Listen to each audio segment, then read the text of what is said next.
Guys, ഏതൊരു കാര്യം ചെയ്യുമ്പോഴും അല്പം മധുരം കഴിച്ചിട്ട് ചെയ്യാൻ വേണ്ടി പരസ്യത്തിൽ പറയുന്നുണ്ടല്ലോ ഡയറി മിൽക്കിൻ്റെ. അപ്പോൾ അതുപോലെ തന്നെ ഞാനും ഒരു ഡയറി മിൽക്ക് എടുത്തിട്ടുണ്ട്. അപ്പോൾ കുട്ടികൾക്ക് കൊണ്ടുവന്നപ്പോൾ എനിക്കൊരു പീസ് തന്നാണ്, അത് ഞാൻ കഴിച്ചു. അപ്പോൾ മോൾക്ക് സ്കൂളിലൊരു പട്ടിക്കുട്ടിയുടെ ഇങ്ങനെ ചിത്രം ഉണ്ടാക്കി കൊണ്ടുപോകാൻ പറഞ്ഞിട്ടുണ്ട്, ഇതുപോലെ ചാർട്ട് കൊണ്ടേ. അപ്പം ഞാനതുപോലെ ട്രൈ ചെയ്തതാണ്. അപ്പോൾ എനിക്ക് ഇതുപോലെ ഉണ്ടാക്കി ശീലമില്ല, എനിക്ക് അറിയില്ല ഉണ്ടാക്കാനൊന്നും. അപ്പോൾ ടീച്ചർ വീഡിയോൻ്റെ ലിങ്ക് അയച്ചു തന്നിട്ടുണ്ടായിരുന്നു. അപ്പം ഞാൻ അതിൽ നോക്കിയിട്ട് ഞാൻ ട്രൈ ചെയ്തതാണ്.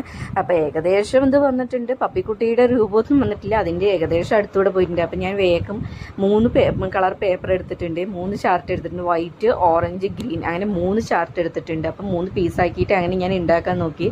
അപ്പോൾ എനിക്ക് ഇതുപോലെ ഉണ്ടാക്കാൻ അറിയില്ല, ഞാൻ ആദ്യമായിട്ടാണ് ഉണ്ടാക്കുന്നത്. അപ്പം ഞാനിത് ടീച്ചർ ഫോണിൽ അയച്ചു തന്ന ലിങ്ക് നോക്കിയിട്ടാണ് ഞാൻ ഉണ്ടാക്കുന്നത്. അപ്പോൾ അതിൻ്റേതായ തെറ്റുകൾ ഉണ്ടാവും, എനിക്ക് കറക്റ്റായിട്ട് അറിയില്ല. അപ്പോൾ ഞാനിതാ വേഗം അങ്ങനെ ഉണ്ടാക്കാൻ നോക്കിയതാ. 3 എണ്ണമാണ് ഉണ്ടാക്കി വെച്ചിരിക്കുന്നത്. പക്ഷേ പപ്പിയുടെ അടുത്തൂടെ പോയിട്ടില്ല, അതിൽ മിസ്റ്റേക്ക് ഉണ്ട്. അങ്ങനെ ഞാൻ 3 എണ്ണം